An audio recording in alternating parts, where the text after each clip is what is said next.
Hello and welcome to today's Bible Reading and Devotional time for Tuesday. I had to stop and think about it there for a minute. But it's Tuesday, August the 13th, day 20 of our 102 days of reading through Luke and Acts. Today we'll be finishing up Luke chapter 8. You want to turn your Bibles to that or open your Bible app. And then as soon as you get that done, hit that subscribe bar and then the notification bell when it comes up, so you can be notified when content is added to the channel. Comment, like, share, give it a thumbs up. Comment, like, share, thumbs up. I think that's everything that we need to do with these videos. And so we're looking, this is going to probably be a shorter one today, like yesterday's was. We'll be looking today at the raising of Jairus' daughter in Luke chapter 8. Now remember, Jesus has just finished over in the Gerasene, the place over there where he cast the legion of demons out. And they asked Jesus to leave.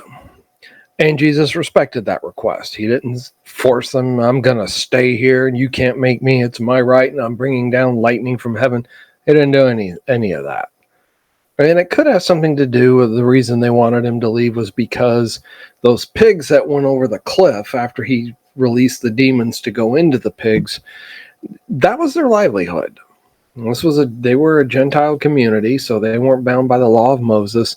And so they were raising those pigs, presumably for the meat to sell it in the marketplace to make a living and to maybe even offer sacrifices to their gods. But that plus, let's face it, a bunch of pigs suddenly getting excited and agitated and running over a cliff, you don't see it every day. In fact, I read an article, this was years ago, about a crew that was making a film, and they were reenacting this scene for the film. And they said pigs don't stampede. It was an interesting thing they found out, and they tried to get them to run. They didn't. So they ended up having to toss some firecrackers into the midst of the pigs to scare them and then herd them towards not a real cliff, but towards a simulation so they could film the scene. And so now we're encountering Jairus, a ruler in the synagogue. Probably a president, what we would call the president of the synagogue. He's presiding over it, and the service is there. Or he was a member of the governing board, the Gerousia. I'm not sure how to pronounce that, Gerousia. But when he fell at Jesus' feet, he's pleading him to show mercy, and Jairus, I'll get it straight, is showing faith, but he's also showing some desperation. I mean, what parent wouldn't in this situation be feeling a little bit desperate to get their child healed, in this case raised from the dead?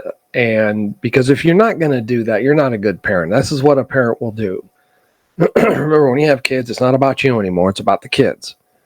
And the kids, especially when they're infants and toddlers, they're pretty helpless. You got to help them learn to get around and that sort of thing. And then when they grow up, eventually they become teenagers. But hey, that goes with the territory. So, verse 40 of Luke chapter 8. And so it was when Jesus returned that the multitude welcomed him, for they were all waiting for him. And behold, there came a man named Jairus, who was a ruler of the synagogue. And he fell down at Jesus' feet and begged him to come to his house, for he had an only daughter about 12 years of age, and she was dying. But as he went, the multitude thronged him, and now a woman having a flow of blood for 12 years, who had spent all her livelihood on physicians and could not be healed by any, came from behind and touched the border of his garment, and immediately her flow of blood stopped. And Jesus said, "Who touched me?" And when all denied it, Peter and those with him said, "Master, the multitude throngs and presses you, and you say, 'Who touched me?'" But Jesus said, "Somebody has touched me, for I perceive power going out from me." And I picture him just kind of looking around like, "Oh, was it you? Was it you? You?" But when the woman saw that she was not hidden, the jig is up. She came trembling and falling down before him. She declared to him in the presence of all the people the reason she had touched him and how she was healed immediately. And he said to her, "Daughter, be of good cheer. Your faith has made you well. Go in peace." And while he was still speaking, someone came from the ruler of the synagogue's house, saying to him, "Your daughter is dead. Don't trouble the teacher anymore." But when Jesus heard it, he answered him, saying, "Do not be afraid, only believe, and she will be well. She will be made well." When he came into the house, he permitted no one to go in except Peter, James, and John, and the father and mother of the girl. Now all wept and mourned for her, but he said, "Do not weep. She's not dead, but sleeping." And they ridiculed him, knowing that she was dead. But he put them all outside, took her by the hand, and called, saying, "Little girl, arise." I think the old King James actually has the Aramaic there. Then her spirit returned, and she arose immediately. And he commanded that she be given something to eat, and her parents were astonished.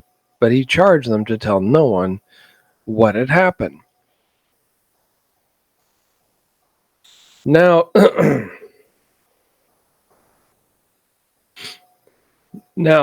the healing of Jairus' daughter, one of the miracles of Jesus, and he's raising somebody back from the dead.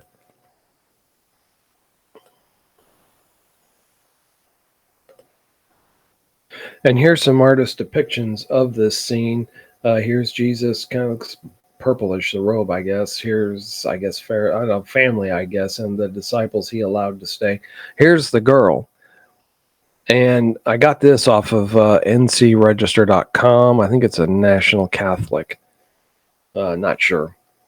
But anyway, he's in here in the room with them. These folks watching, looking on. And I guess by having somebody there, it proves he couldn't have pulled some kind of magic act or faked it. He's got witnesses there that are watching it. Here he's got, that's the guys he had that stayed with him, the father and Peter and John. And then here's the girl. And so with witnesses in the room, there's no way he could have faked it. And, if he had kicked everybody out and it was just her and him, yeah, he might have been able to. But with witnesses, that's going to be a little difficult. And then this is from, where is this from? ChristianDivinity.com. And the Jesus sitting on the edge of the bed, and there's the people that are in there with him. And her eyes, depending on how you look at her eyes, they look like they're open, and she's looking at him like, "Who are you?"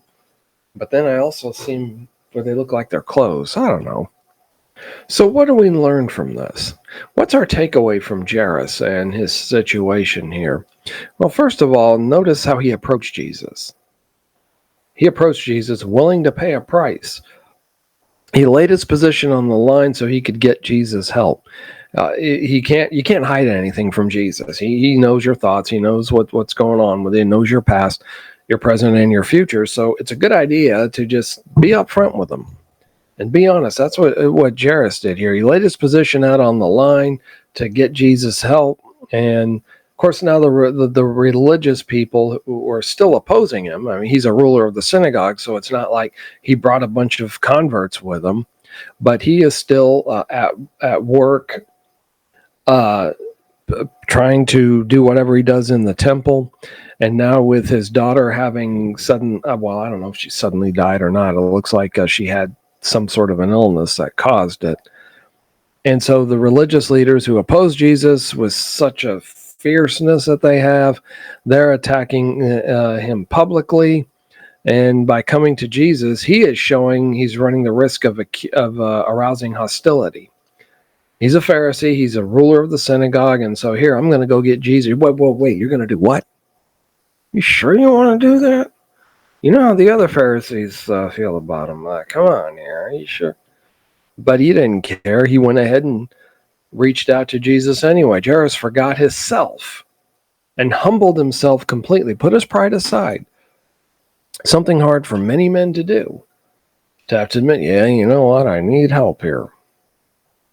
And so this is his daughter. Now, what parent would not do this, would not reach out, especially in desperation after they've tried everything. The doctors aren't working. The therapies didn't work. Oh, man, what are we going to do? Oh, here's this guy, Jesus, that's just come to town. Let's go talk to him. And so it was a good move to make to get Jesus to heal. But we have to remember that in those cases to do just what Jairus did and forget self and move on faith and encourage to, in this case, get the help that we need. And so some other lessons from Jairus' journey. Number one, notice the unwavering faith. He didn't go up and say, "Oh, you're delaying your coming. Well, I guess this is a bunch of nonsense," and throw it all away. He didn't lose hope when the situation looked hopeless, but he continued to trust in Jesus. Why else would he have come to Jesus? And then secondly, there's patience and trust. Jairus' patience was tested as Jesus took a detour. And he had this woman with the issue of blood who touched his garment, and that caused him to stop and say, "Man, who touched me?" And so he's not directly going, he's not in any hurry, is what it looks like. And then let's not forget divine timing. God's timing is often different than our own. In waiting for Jesus, Jairus witnessed a miracle of healing. And the story reminds us of how God sometimes delays, but they're not necessarily denials. Many times when we pray, we expect a yes answer. Well, did you get the job you prayed for? No. Oh, well, I guess God didn't answer your prayer. Well, yes, God answered the prayer.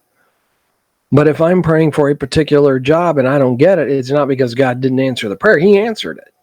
The answer was no. And sometimes, like as Paul would later on say in 2 Corinthians, that my grace is sufficient for you, when he asked God to remove his thorn in the flesh. Basically, God did tell him no. And no is a valid answer. We don't give our kids everything they ask for. The boss doesn't give us every raise we ask for. Sometimes we get told no. And sometimes our kids need to be told no. Then there is power of belief. Jesus said, "Do not be afraid, only believe." Faith can move mountains.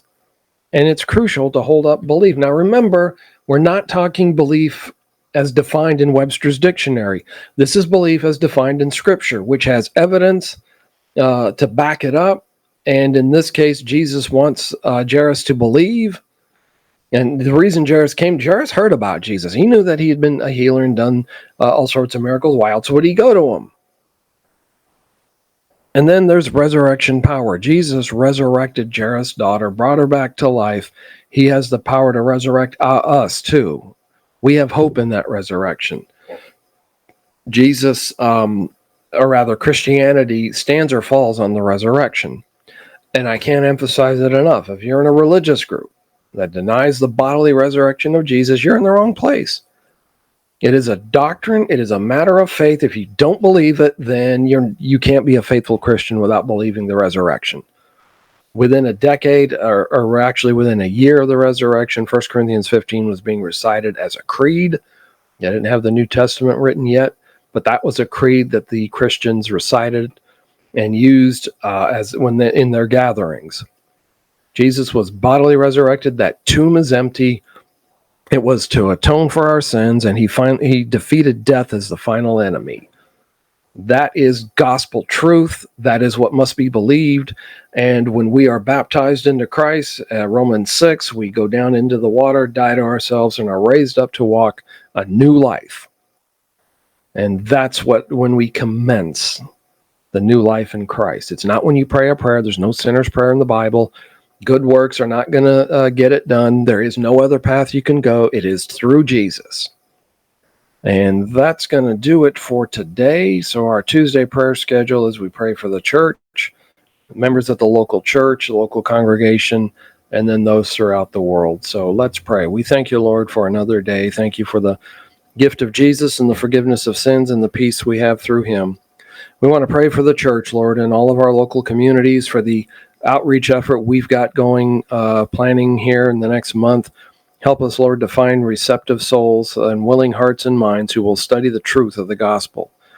We pray your forgiveness for our sins. Pray you'll help us to walk in your light as you would want us to do. We pray for the church around the world, Lord. In a lot of countries, it is outlawed or it's hard to preach the truth for because of legal restrictions, and we just pray for boldness. Pray not to recklessly use our boldness, but help us, Lord, to use it in a way that the kingdom can be advanced and souls can be won. We ask forgiveness of our sins in Jesus' name. Amen. So that's it for today. If you have any questions, you can send them to me at my email, or you can leave them in the comment section below along with your comments. And I will answer the question. It may be in my 2 cents worth segment. It might be in a sermon. That'll be my discretion to answer the question. If you have anything you'd like prayer requests, send them to me. I'll be glad to pray with you about whatever's going on in your life. That's it for today. We will see you in the next video. I'm done. I am out of here, and you guessed it, I'm into the coffee.